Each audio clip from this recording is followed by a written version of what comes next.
Salam, hər vaxtınız xeyir olsun. Bu gün Milli Hackathon yarışında sertifikat əldə etmiş şagirdlərin sertifikatını necə endirəcəyi və necə çap edib özündə saxlayacağı barədə məlumat verəsiyəm. Deməli, ilk öncə mən hər hansı bir şagirdin adı ilə hesaba daxil olmalıyam. Çünki məlum məsələdir ki, müəllimin hesabına bir sertifikat gəlməyib. Şagirdin hesabını yazıram.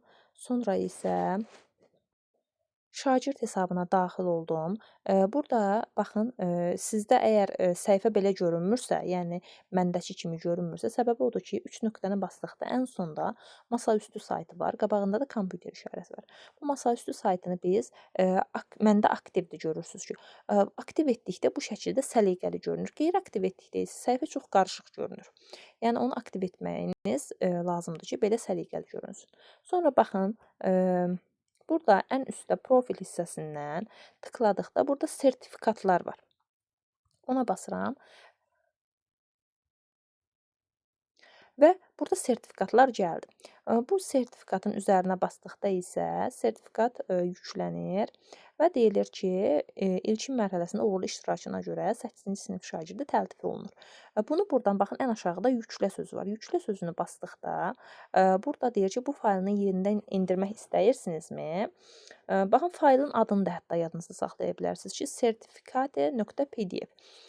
Bu faylı niyə belə deyir? Çünki mən onu bir dəfə endirmişəm şagirdə göndərmək üçün. İndi bir də yenidən endir basdıqda fayl saxlanır, faylda fayllarda saxlanır. Yəni gedib bunu fayllardan eyni həmin adda tapıb kserokopiya yerində kser elətdirə bilərsiniz.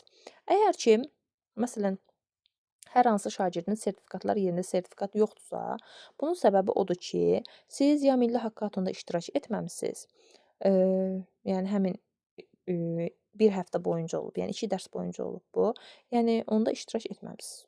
Yəni 100% ehtimal budur. Başqa bir səbəb yoxdur ki, orada sertifikat olmasın. Yəni ki, sertifikat belədir ki, orada siz uğur qazansanız da, qazanmasanız da ora sertifikat verilir.